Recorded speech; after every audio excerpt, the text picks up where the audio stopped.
नहीं, इसी के लिए साइबर से लेकर के केमिकल, न्यूक्लियर, बायोलॉजिकल सभी तरह की लड़ाई की हमारी तैयारी है। आप ये मान के चलिए कि हमें विश्वास है कि अगली लड़ाई सिर्फ एक डोमेन में नहीं होगी, मल्टी डोमेन ऑपरेशंस होंगे। लड़ाई स्पेस में भी होगी, साइबर में भी होगी, ईडब्ल्यू में भी होगी, इन्फोवॉर में भी होगी। पर जीत जो है वो जमीन पर ही हासिल होगी।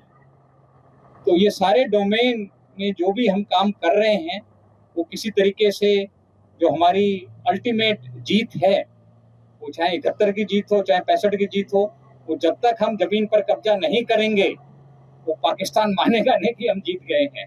तो डोमेन सारी जरूरी हैं, हम सारी डोमेन में लड़ाई की तैयारी कर रहे हैं।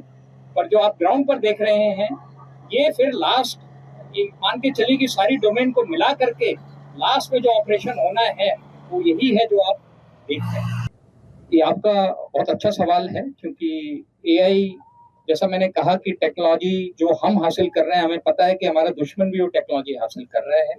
और इसलिए जरूरी है कि जब हम टेक्नोलॉजी को अपने सिस्टम में शामिल कर रहे हैं तो हम इस चीज को भी ध्यान में रखें कि किस तरीके से दुश्मन जब इस टेक्नोलॉजी को शामिल करेगा तो हम किस तरीके से लड़ाई लड़ेंगे।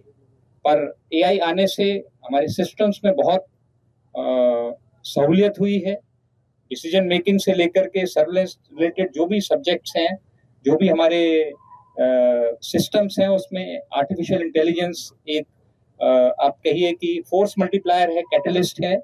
और इससे हमारी जो लड़ने की काबिलियत है उसमें इजाफा हुआ।